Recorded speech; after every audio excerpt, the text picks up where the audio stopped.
You wake up one morning and something has changed. You do not know exactly what, but you feel that your life is not an accident, that every pain you have been through, every encounter, every loss, every moment of silence had a reason to be there. What if I told you that this feeling is not an illusion? Welcome. I am glad you are here because what you are going to hear today might change the way you look at your entire life. Not in 10 years, not tomorrow.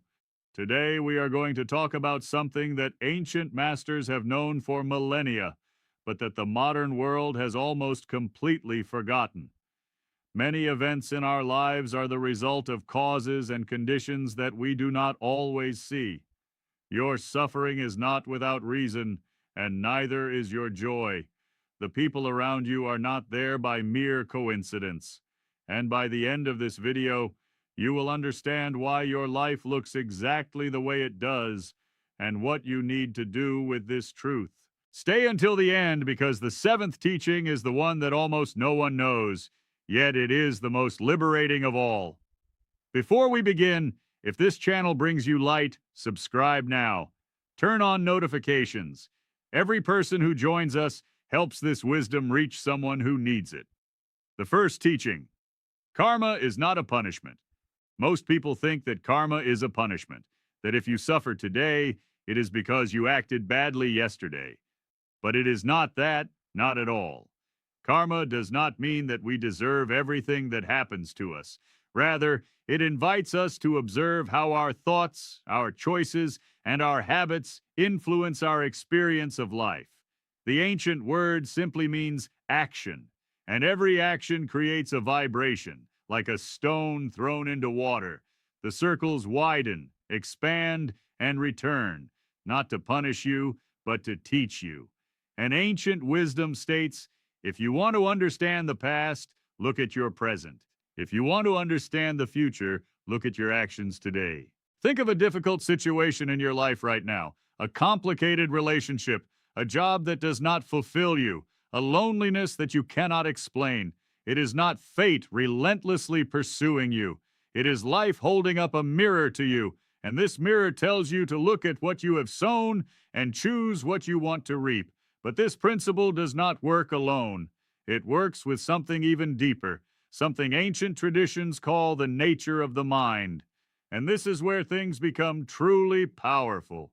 Your mind does not passively receive what life sends it. It filters, selects, and amplifies what it already believes in. If you deeply believe that you are unlovable, you will not see the evidence of love around you, even if it is there, even if it is abundant. That is why two people can experience exactly the same situation and emerge with two completely different lessons. One grows, the other closes up. The difference is not in the event, it is in the consciousness with which it is welcomed.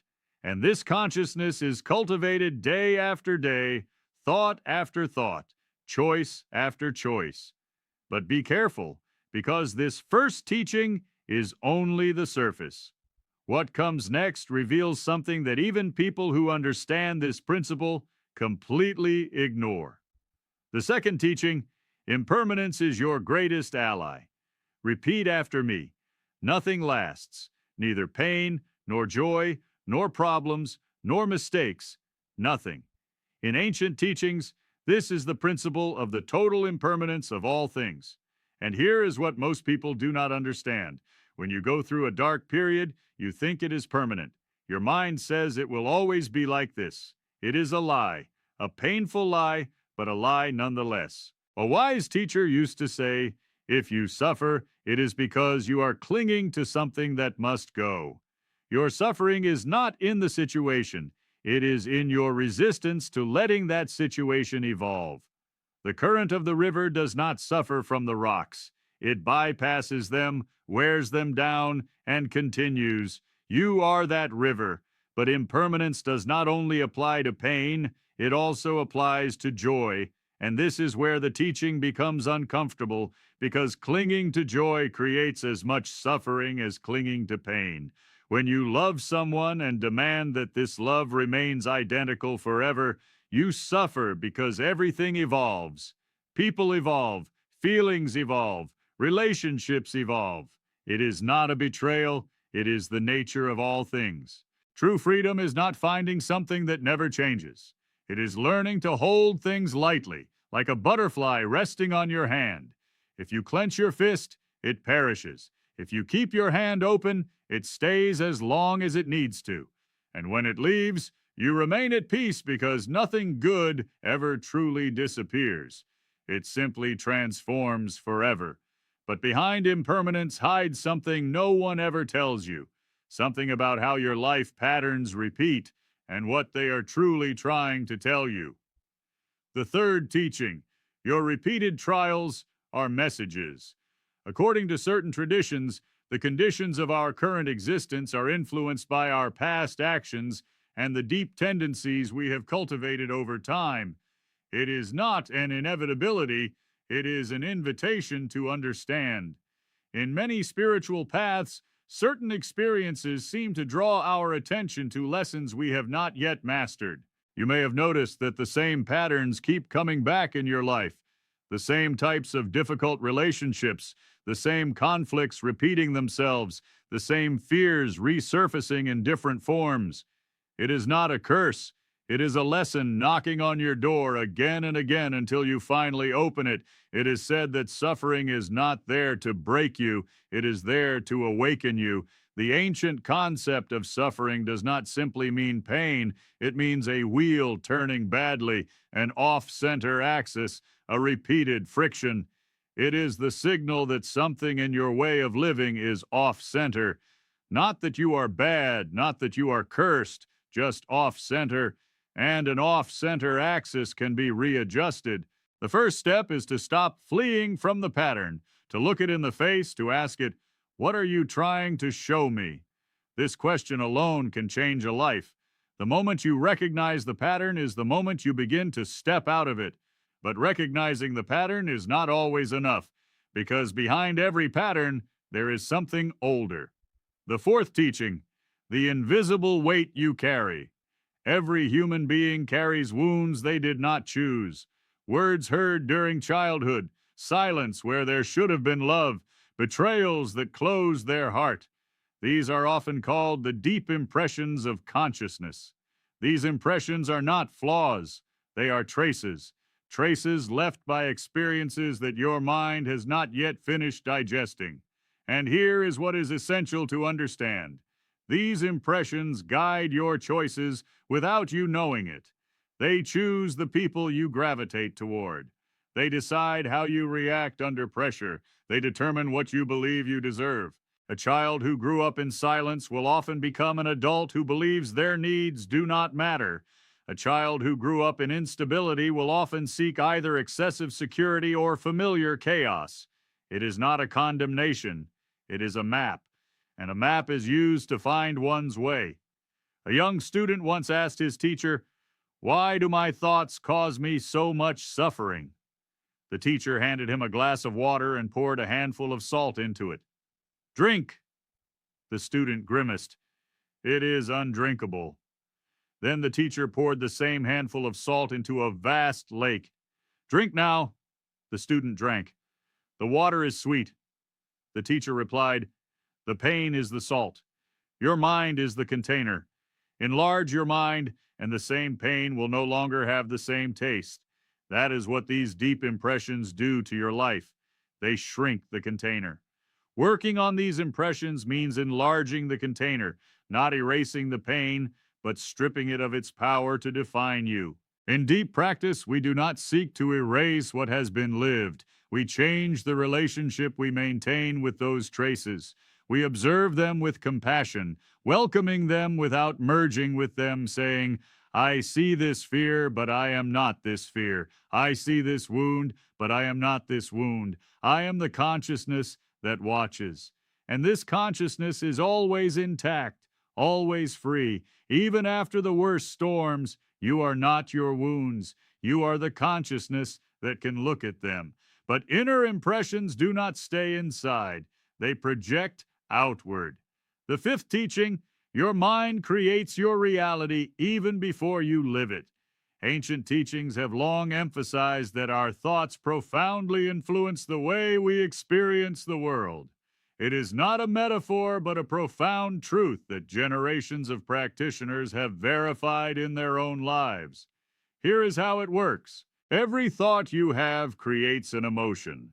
Every emotion creates an action. Every action creates a result. And this result becomes your life. If you think you are not good enough, you act like someone who is not good enough, and you create situations that confirm you are not good enough. It is a cycle that you can break at any moment. All it takes is a single different thought, a thought of compassion toward yourself, a thought of possibility instead of limitation. But here is what most people do wrong. They try to force positive thoughts over deep negative thoughts. It is like painting a cracked wall without repairing it. The paint holds for a few days, then the cracks return. True wisdom does not ask you to force positivity. It asks for something much more powerful: observation without judgment. When a negative thought arrives, do not fight it and do not believe it either. Observe it, recognize it, gently name it. Here is a thought of doubt, here is a thought of fear, and let it pass like a cloud in front of the sun. The sun does not disappear when a cloud passes. It waits. And you are that sun, always there, always whole, just temporarily covered. Monks spend years disciplining their minds, not to escape reality, but to consciously choose the reality they create. You do not need to spend years in a monastery. You need to start now with the next thought and with the following one, because your current life is the sum of your past thoughts, and your future life is the sum of your present thoughts.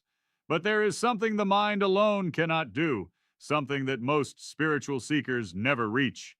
If this video touches you so far, share it now with someone who needs it. This simple gesture can change a life. The sixth teaching: the power of inner silence. We live in a world that is afraid of silence. As soon as calm arrives, we grab our phones, we put on some background noise, we look for distraction because silence brings up what we do not want to see. But wise masters know something essential. Silence is not empty, it is full of answers that your restless mind cannot hear. In contemplative traditions, there is a practice of simply sitting in silence, sitting without a goal, without expectation, just observing. Watch past thoughts pass by like clouds in the sky without following them, without fighting them, just looking at them. And in this space of silence, clarity arrives. Not always quickly, sometimes after days, sometimes after weeks, but it always arrives, because the truth about your path is not found in the noise of the world. It is found in the spaces between your thoughts, where you are no longer a social role, no longer a professional title, no longer a wound, just a living consciousness. And in this space, something remarkable happens. You begin to feel that you do not need life to be different to be at peace. Peace is not the absence of problems. Peace is the ability to stay grounded even when problems are there. This is known as equanimity, neither euphoria when things go well, nor collapse when things go wrong, but a deep stability like the bottom of the ocean. On the surface, the waves storm.